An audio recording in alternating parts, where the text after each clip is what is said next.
నేను మీ Koratipati Prem Kumar, Madiga Mahasena founder president. ఏంటి సంగతి జోషి? బంద్ అన్నారు, ఏంటి పరిస్థితి? బాగా జరుగుతుందా బంద్? ఏం బంద్ అన్నా? అన్ని తిరుగుతున్నాయి, తిరుగుతున్నాయి, బస్సులు తిరుగుతున్నాయి, స్కూళ్ళు ఉన్నాయి. ఏం మరి నాకేం కనిపించలేదు. మరి న్యాయమైన కోరిక మాలదని చెప్పేసి మాల సోదరులు మొత్తం రోడ్డు గురించి బంద్ చేస్తా ఉన్నారు కదా. చూడాలన్నా మరి ఏం బంద్ కనిపించలేదు. ప్రజలు సహకరిస్తున్నారా?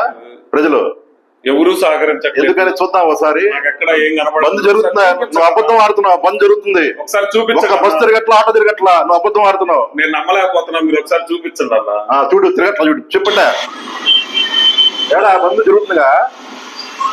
ఇది బంద్ కదా? ఇది బంద్ అంటారా ఎవరన్నా? మాట్లాడవా? బంద్ అంటే మొత్తం అన్ని తిరుగుతున్నాయి కదన్నా. ఇదేం బంద్? మీరు ఎడిటింగ్ చేశారు, రోడ్లు మొత్తం